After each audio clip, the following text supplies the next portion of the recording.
agosto é comemorado o Dia dos Pais. E é por isso que o tema da palestra do Parlamento Jovem deste mês é a importância da paternidade. Eu sou Fernanda Moreira e vou falar com o palestrante. Olá, boa tarde. Meu nome é Eduardo, eu sou acadêmico de Direito da Universidade Católica aqui do nosso estado e eu tenho uma experiência já de alguns anos trabalhando com a juventude em uma instituição religiosa e eu aceitei o convite hoje para vir aqui. E o tema central da nossa palestra vai ser a respeito da importância do pai na construção da identidade do indivíduo enquanto um ser dentro da sociedade, para que nós possamos construir uma sociedade mais justa. Apesar da minha cara de guri aqui, né? Apesar de estar de terno também, tenho 22 anos e eu tenho uma experiência de 13 anos, eu comecei quando eu tinha 9, uma experiência de 13 anos lidando com pessoas, lidando com jovens, com adolescentes. Eu cresci tendo que lidar com outras pessoas, lidando com os meus problemas enquanto um adolescente que estava em desenvolvimento e também lidando com problemas de outras pessoas dentro de uma instituição religiosa. Eu sou evangélico há 13 anos já e a minha igreja ela trabalha naquele modelo de uns cuidando dos outros, sabe, célula e tudo mais, talvez você já tenha ouvido falar. E eu lidei desde muito pequeno com pessoas com problemas muito graves até assim, sabe? De realidades muito diferentes da minha, porque eu sou filho único, nasci numa família de classe média, e eu me deparei ao longo da minha vida assim, com pessoas que viram os pais sendo presos, que entraram nas drogas, tiveram que sair das drogas, enfim, e tudo isso gerou dentro de mim um desejo muito grande por lidar com pessoas, por lidar com jovens, porque eu entendo que a nossa geração ela é uma geração que, na verdade, não só a nossa geração, mas todo jovem, todo adolescente, todo indivíduo, todo ser humano, ele passa por um processo de construção ao longo da vida. E essa fase nossa da juventude, da adolescência, às vezes ela é muito conturbada, porque nós temos muitos questionamentos, tipo, por que eu sou assim? Por que a vida é assada? O que eu vou fazer? O que eu vou fazer quando eu crescer? Entende? A gente passa por esses conflitos e é uma coisa normal, é uma coisa comum. Então, esse é um pouquinho de quem eu sou, um pouquinho daquilo que eu tenho de experiência na minha vida. Eu sou, além de acadêmico, eu sou estagiário de Direito. Eu trabalho no escritório Resina Marcon, que é um escritório de advocacia aqui do nosso estado. E estou trilhando a minha vida acadêmica, minha vida profissional, mas eu entendo que, acima de toda e qualquer coisa, eu tenho algo dentro de mim que a minha profissão ela é algo que eu devo exercer, a advocacia. Mas eu, enquanto ser humano, eu nasci para ajudar pessoas, eu nasci para cuidar de pessoas, eu tenho essa certeza dentro de mim. Então, hoje, fui convidado para a gente falar um pouquinho a respeito de paternidade, o papel do pai na construção de um indivíduo enquanto um ser social, a construção, e tudo isso na construção de uma sociedade mais justa e tudo mais. Então, bom, como a gente sabe, a família brasileira, ela tem uma origem, uma matriz que nasceu em Roma, porque todo o direito brasileiro, toda a estrutura jurídica do Brasil, ela nasceu a partir de Roma, tem como berço o direito romano. E há muitos anos atrás, nós vivemos aqui no Brasil uma ideia de família bem patriarcal, onde a figura do homem, a figura do indivíduo do sexo masculino, ele exercia a autoridade plena dentro de um núcleo familiar. Ou seja, era o pai quem tomava todas as decisões importantes da família, bem como era ele o responsável por prover o sustento da família. Então, nesse período, nessa época, nesse modelo de família, a gente visualiza, nós podemos identificar a prática de alguns abusos que aconteceram ao longo da história. Por quê? Eu acredito que todas as vezes em que é instituída uma autoridade indigna de ser questionada, uma autoridade que não se pode dar a ela o benefício da dúvida, que todas as vezes que você questiona, você o afronta, você estabelece um bom ambiente, um ambiente propício para que alguns abusos aconteçam. Não é verdade? Isso a gente vê na política, isso a gente vê dentro de igrejas, isso a gente vê dentro da família e dentro de muitos outros grupos. Todas as vezes que existe uma figura que não pode ser questionada, certamente essa figura vai praticar algum ato que vai abusar do direito de outra pessoa. Isso por quê? Porque normalmente, é até engraçado, normalmente as pessoas que abusam do direito das outras são pessoas que tiveram o teu direito abusado. Né? Então, dentro dessa estrutura familiar antiga que existiu há alguns anos atrás, possível e provavelmente alguns pais, quando foram filhos, foram abusados no seu direito, e abuso que eu digo, abusos emocionais, psicológicos e tudo mais, e isso, de certa forma, gera problemas internos dentro daquela pessoa, que quando ela é colocada diante de uma posição de autoridade, ela derrama tudo aquilo que tem dentro dela enquanto carência, enquanto problemas, no exercício daquela atividade. Então, aconteceram diversos problemas, diversas atrocidades dentro dessa figura patriarcal da família.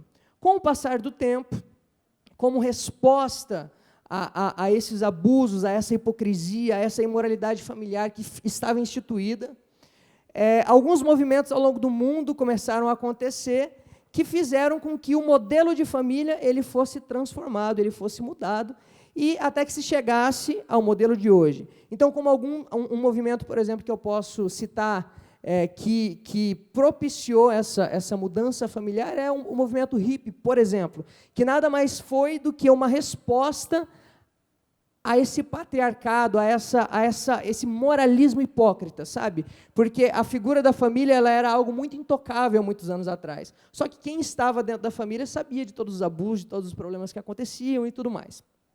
E aí, por conta disso, na década de 40 a 60, mais ou menos, nasceram muitas crianças, porque alguns pais voltaram da Segunda Guerra Mundial e outras guerras que estavam acontecendo, e teve um negócio que, sociologicamente, os historiadores chamam de baby boomers, que é um momento da história onde muitas crianças nasceram, e essas crianças foram as que protagonizaram o movimento hippie, movimento esse que deu ensejo a uma transformação social em diversos aspectos, inclusive dentro da família.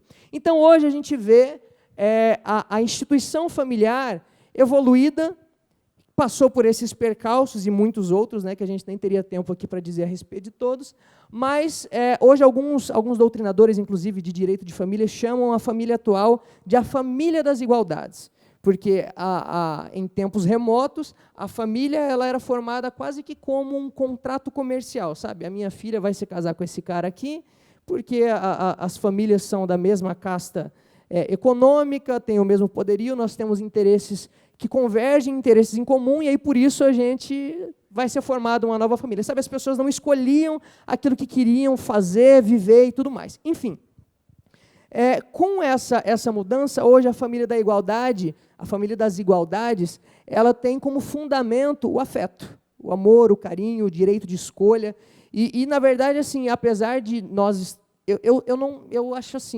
eu fico inseguro em dizer que nós já vivemos a família das igualdades. Eu acho que a gente ainda está passando por um processo de transformação, um processo de mudança, porque algumas coisas ainda chocam algumas pessoas, né, principalmente as pessoas que são um pouquinho mais velhas, que estavam acostumadas com outro modelo, com outra visão e tudo mais. Mas estamos passando por esse processo onde é aceito diversos modelos de família, né, onde, às vezes, a mulher é uma mãe solteira e ela e o filho dela é considerado família. Antigamente não era considerado família. Onde dois homens podem se relacionar, isso é considerado família, duas mulheres, e tudo bem, entendeu? Essa é a evolução social que proporciona hoje esse modelo familiar moderno, onde as pessoas podem escolher com quem querem viver. Existem, inclusive, pessoas que vivem 3 pessoas numa casa, com todo respeito, né? Às vezes é um pouquinho diferente, mas as pessoas decidem. E elas estão abarcadas pela Constituição, pelas leis e tudo mais, para que elas tomem essa decisão da forma como bem lhes convier.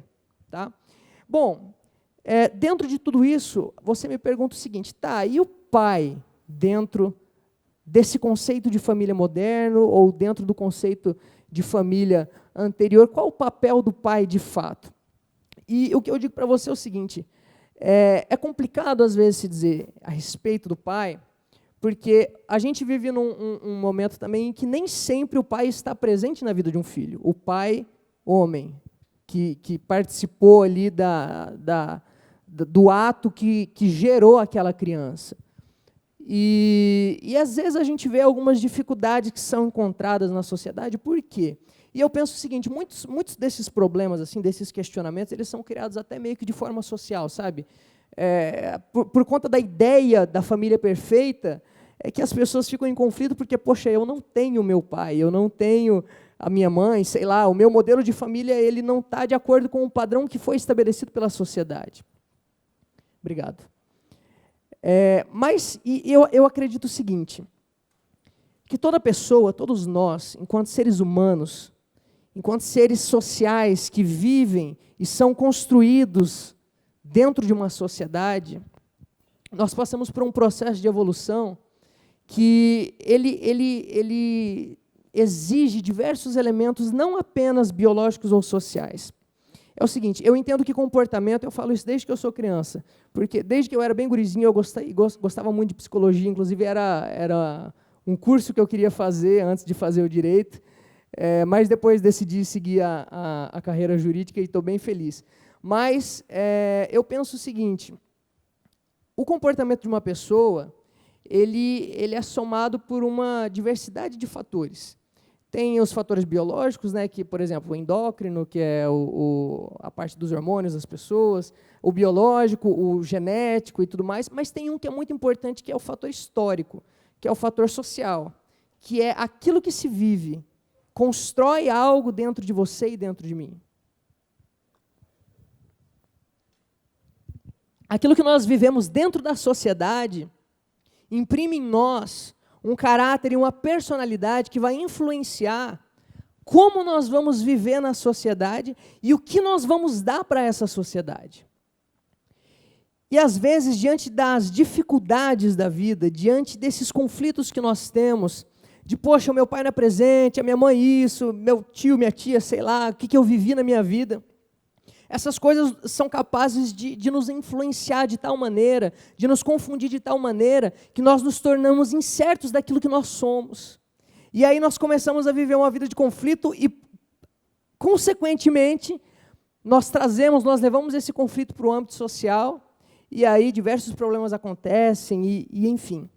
O que eu quero dizer para você hoje?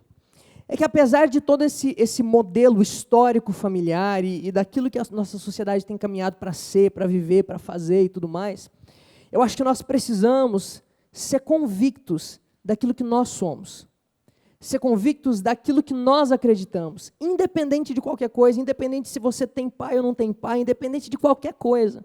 Nós precisamos ser responsáveis pela nossa vida, ser responsáveis pela nossa história, ser responsáveis por aquilo que nós vivemos e fazemos e pelos resultados que nós proporcionamos na vida de outras pessoas.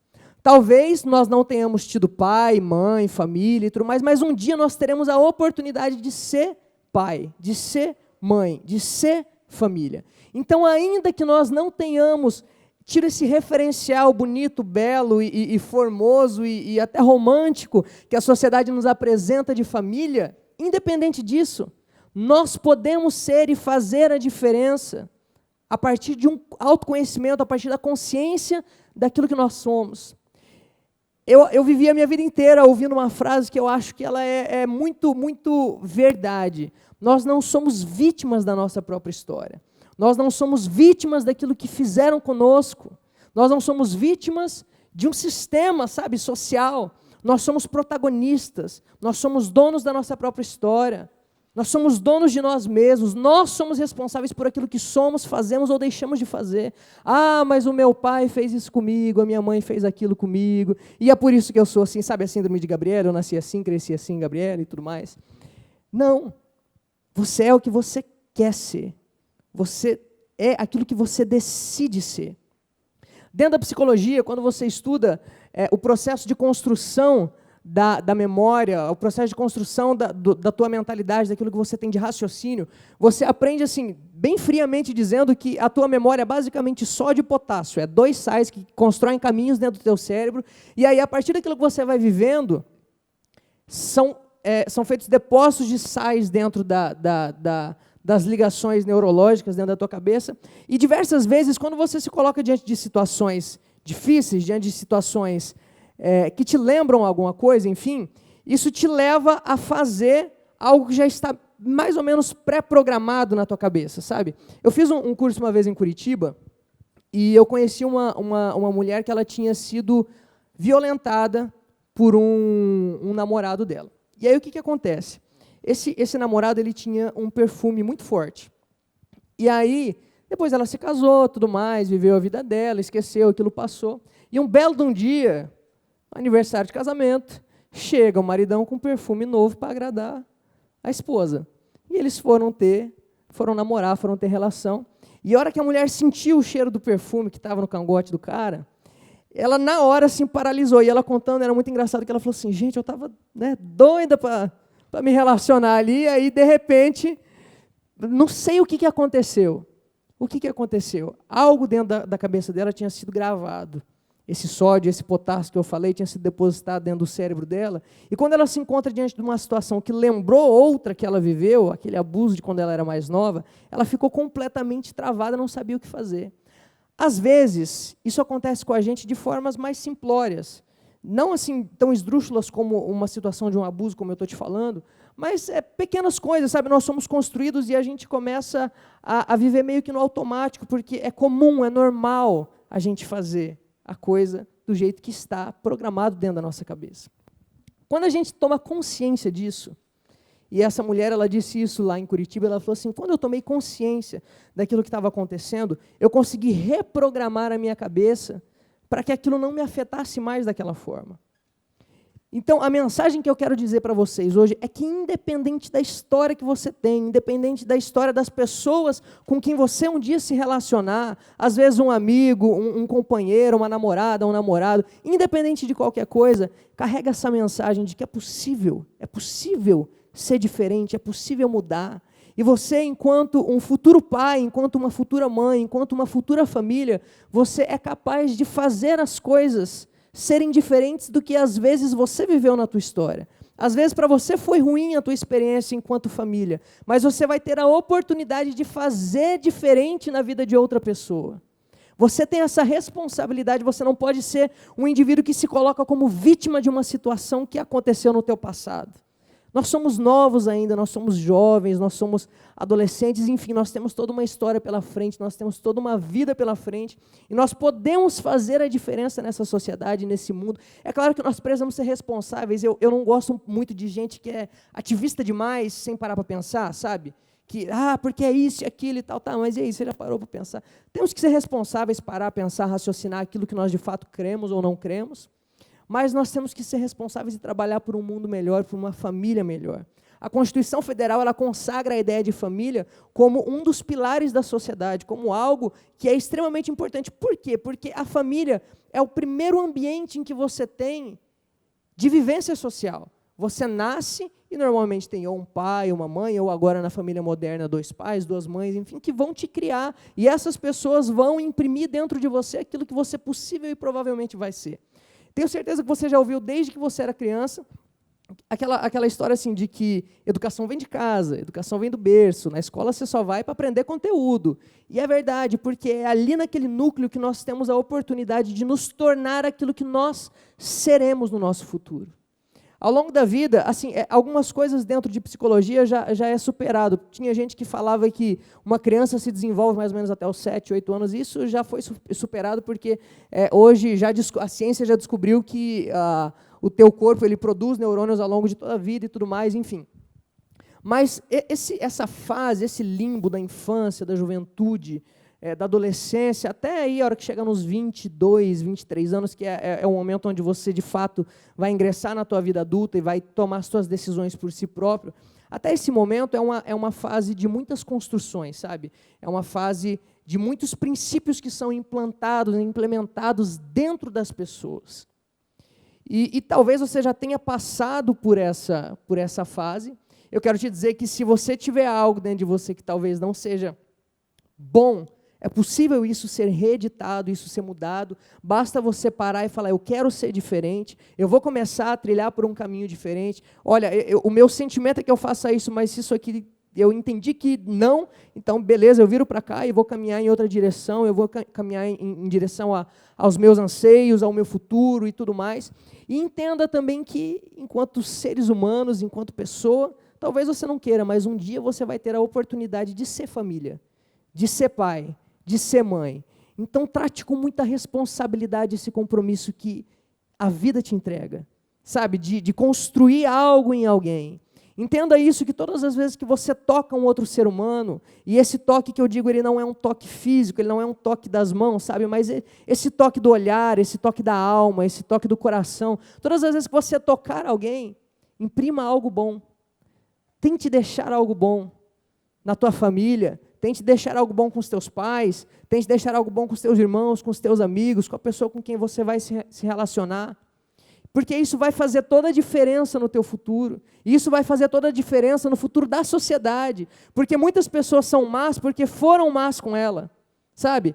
Aquilo é uma resposta dela para a vida, é uma resposta para aquilo que ela sofreu.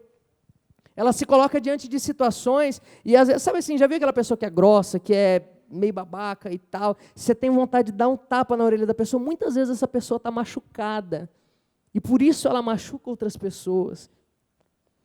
Então, nós precisamos ser agentes de cura. Se vocês estão aqui hoje participando de um parlamento jovem, certamente é porque vocês têm dentro de si um senso de responsabilidade, de fazer algo diferente, de ser diferente, sei lá, de proporcionar algo para a sociedade, que às vezes a gente olha e fica tão desesperado, porque são tantas atrocidades que acontecem. Se você tem esse senso de responsabilidade, seja mais do que um bom ser humano apenas dentro de um parlamento, seja mais do que um bom ser humano dentro da tua profissão, seja um bom ser humano aonde você estiver.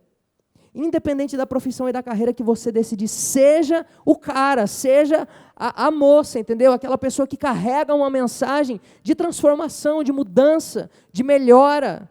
Uma pessoa que carrega dentro de si o bom senso, o respeito. E é ser respeitoso de verdade. De uma pessoa brigar com você está morrendo de vontade de tacar um negócio na cabeça dela, você fala assim, tá bom. Tá bom? É claro que não é ser besta, né? Não é ser trouxa passivo o tempo inteiro. Mas é entender que, às vezes, diante da treta ali, sabe? Às vezes, diante da discussão, você não precisa responder. Sabe, é muito engraçado. Eu sou filho também. E os meus pais, até hoje, eles são casados. E eu percebo, assim, enquanto o filho que, às vezes, está de fora da briga, né? Acho que todo mundo já deve ter visto aqui pai, mãe, sei lá, brigando. Você olha e você fala assim, meu Deus, vocês estão brigando por causa da tampa da panela do negócio que não está lavado? É sempre por conta das piores besteiras, as coisas mais simplórias que os relacionamentos são desgastados.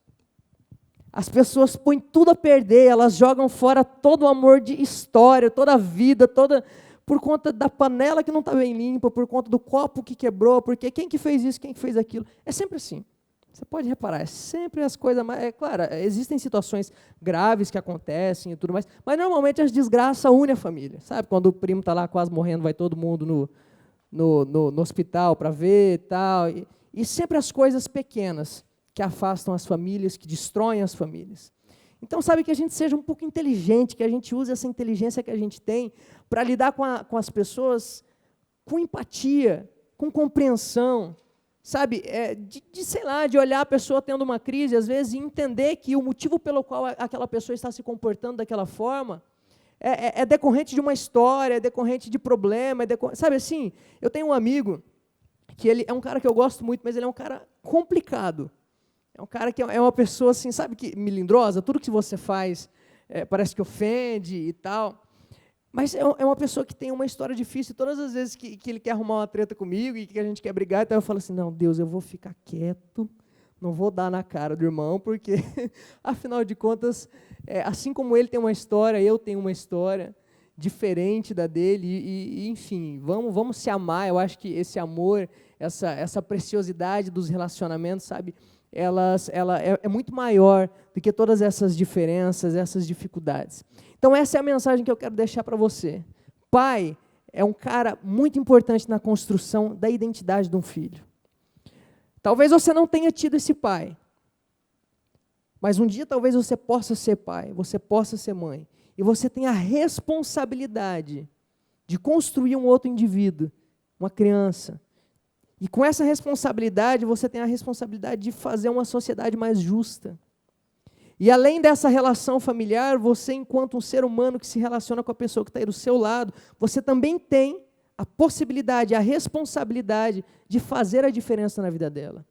Eu penso, enquanto acadêmico de direito, enquanto um cara que estuda, enquanto um cara que trabalha no dia a dia, vejo as lides do judiciário, vejo os processos lá no escritório, eu olho e falo assim, cara, às vezes eu vou escrever uma tese e eu falo assim, bicho, isso aqui parece que é tão raso diante daquilo que de fato é o problema da situação. Sabe, às vezes a gente tem toda uma discussão sociológica a respeito da coisa, e porque a lei assim, a Constituição Federal assado, e blá, blá, blá, e nananã, mas o problema está na humanidade, o problema está dentro, o problema está, sabe assim, na singeleza daquilo que se é, dentro da humanidade. Basta um olhar no olho um do outro que você encontra a dificuldade e a solução para o problema. Então, que nós sejamos um pouquinho mais humanos diante de tudo que a gente for fazer. Até negócios é puramente humano. Quando você estuda contratos e nananã, e isso não em direito, mas quando você vai fechar um negócio, bicho, é tudo puramente humano, a forma como você se comporta, como você vai olhar para outra pessoa, e todas essas coisas que vão fazer com que o negócio seja ou não bem sucedido, com que você feche ou não um contrato. Ser humano, olhar no olho, sabe, sentir a verdade das coisas. Eu acho que isso faz toda a diferença, eu acho que isso economiza um discurso que as pessoas discutem, a direita, a esquerda, e o Estado tem que fazer isso, e a economia tem que ser assim, tem que ser assado, e blá, blá, blá, e nananã. E aí você fala assim, tá, e aí? E a humanidade da coisa, e a singeleza, e aquilo que nós somos de verdade, poxa. Porque a gente discute por conta de um sistema social que a gente construiu, como se nós nos resumíssemos a esse sistema social, sendo que, na verdade, esse sistema social serve para nos servir, seja um Estado centralizado ou não centralizado, uma economia liberal ou não liberal, independente de qualquer coisa. Nós somos seres humanos, nós precisamos uns dos outros. Nós estamos aqui nessa terra, sabe-se lá por quê, e aí a religião explica de um jeito, outra de outro e tudo mais, mas o que interessa é que nós estamos aqui hoje, e a gente vai gastar a nossa vida discutindo coisa que não tem importância, a gente vai passar a nossa vida jogando tudo para o ar e brigando com as pessoas que de fato têm valor para a gente, só porque, sei lá, é legal, porque eu me identifiquei com essa teoria, com isso e com aquilo, e enfim. Como a gente vê muitas famílias, muitos relacionamentos assim se desmantelando quando um filho se assume homossexual dentro de casa, por exemplo. E aí fala assim, mas porque Deus... Bicho, eu sou crente. Eu teria todos os argumentos teológicos para dizer se é certo ou se é errado, mas é um ser humano digno de amor e de aceitação. O que Jesus faria diante disso? Às vezes eu me pergunto. Pediram para eu não falar de religião, mas o que ele faria diante de situações assim? E o que a gente faz? A gente taca pedra, a gente desmantela a família, manda o filho para fora de casa e briga com a cunhada, com o tio e com a tia. E o amor?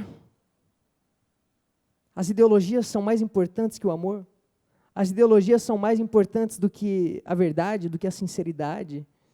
Beleza, você discordar é legal, é saudável, é bacana. A gente debater e tal, e nananã, mas depois que acabou o debate... Tá, tchau, prazer. Sabe assim, ter maturidade, ter, sei lá, de ter certeza daquilo que tem importância. Poxa, tem gente que leva tudo para o lado pessoal e se sente ofendido, e, enfim. Acho que nós precisamos ser mais do que isso, sabe? Nós precisamos ser mais do que inteligentes. Nós precisamos retornar à nossa humanidade e entender que nós somos seres que precisam uns dos outros, que nós somos família, que nós, enfim, nós somos pessoas, independente de qualquer coisa. Tá bom? Então, eu gostaria de deixar essa mensagem para vocês para finalizar. Um dia, vocês serão pai, mãe, vocês terão a oportunidade de construir algo em alguém. Faça isso com responsabilidade, faça isso com compromisso, faça isso com a certeza de que a atividade que você vai desempenhar é muito importante. Que o filho não é só mais um filho. Nasceu, um acidente biológico, Estava lá e fazer o quê? Aconteceu, nasceu. Não. Você tem uma responsabilidade, você terá uma responsabilidade enquanto pai, enquanto mãe, enquanto família. Então, assuma essa responsabilidade e exerça isso com muita maestria, com muita competência, com muito brilho. e faça da sociedade uma sociedade melhor. Seja mais humano, seja mais simples, seja mais, sabe assim, tá aqui todo bonito de terno, tá, mas e daí? E daí? E daí? É só porque a ocasião pede, sabe? Pessoas são importantes. Nós somos importantes. Vocês são importantes. É isso que importa. Aqui o negócio bonito, a pedra bonita, o chão bonito, a roupa bonita, isso nada tem importância. O que tem importância é a beleza que está nos olhos da pessoa que está do seu lado, é a beleza da humanidade da pessoa, sabe? É isso que tem valor. Os deputados ainda realizaram a leitura do relatório da primeira sessão itinerante do Parlamento Jovem, que foi em julho no Parque das Nações. Ainda também elegeram a próxima mesa diretora e deram posse à deputada estudante Gabriele Ferrandin. Deputada, quais são os seus planos de atuação no Parlamento Jovem? Bom, agora que eu estou deixando de ser suplente para deputada, eu penso em ver a sociedade como algo maior, não só a sociedade que eu estou de convívio ou ambiente escolar, algo que seja atingido a todos e que beneficie a todos. E para finalizar esta sessão, os deputados Gustavo e Carlos Henrique deram continuidade ao tema da palestra e utilizaram esta tribuna para falar sobre a importância da família na formação política dos cidadãos. Vamos assistir. Boa tarde, senhor presidente. Boa tarde aos demais parlamentares presentes. Gostaria de começar parabenizando aos pais aqui presentes pelo dia de ontem. Bom, hoje eu vou falar um pouco sobre a presença da importância do pai e da mãe, tendo em vista que hoje em dia a família ela é constituída de diversas formas. Muitas vezes nos prendemos a modelos como de antigamente, que a família era somente o pai e a mãe. E hoje em dia sabemos que a família é feita constituída de diversas formas. Pode ser 2 pais, 2 mães, ou até mesmo uma mãe com seu filho. Isso já pode ser constituído uma família. Muitas pessoas não possuem um pai, e a presença da família é algo importantíssimo para o desenvolvimento da pessoa. Com essas diversas construções, a família tem a importância de representar valores como de respeito, por exemplo, da tolerância, da coragem, que devem incentivar os seus filhos para engajar nos seus sonhos e desejos. Com as diversas crises políticas, cortes em orçamentos e salários, esse é um momento para as famílias devem se manter mais unidas para vencer esses tempos difíceis. E para mudar essa intolerância que vem acontecendo muito hoje em dia, na política brasileira também, esses diversos conflitos que vem tendo, a importância da família nessa base é importantíssima. Se os filhos tiverem a base de apoio que a família deve ser, aquela base de amor, de compreensão e também de apoio, os nossos jovens futuramente podem melhorar a política no futuro, melhorar esse respeito, a questão dos valores e da ética. Colegas deputados e deputadas estudantes e demais autoridades presentes, senhoras e senhores, queremos trazer à Bahia, nessa data, o significado de paternidade, que nada mais é do que gerar um ser para uma vida realizadora, com relação amorosa, amiga e compreensiva. Segundo o arcebispo de Monte Claros, Minas Gerais, Dom José Alberto de Moura, a vocação da paternidade humana é realizadora quando preparada e assumida com uma verdadeira missão de amor. Não pode ser substituída apenas por um vínculo de geração física ou mesmo de relação adotiva por pura sensibilidade emocional, pragmática ou interesseira. Paternidade significa gerar uma vida terna e promocional na vida humana transmitida e cuidada. Imediatamente, cumprir a função de filho vem a ser a recepção da vida com gratidão, retribuição do amor, exercício do diálogo, da compreensão e aceitação de um projeto existencial, com vontade de caminhar no mútuo apoio da ação paterna. É óbvio que o amor mútuo e geracional presente na família permitem que os filhos aprendam que o amor em profundidade é plural e complementar na união do homem e da mulher. Assim, a filiação tem um amor planificado pela masculinidade e feminilidade.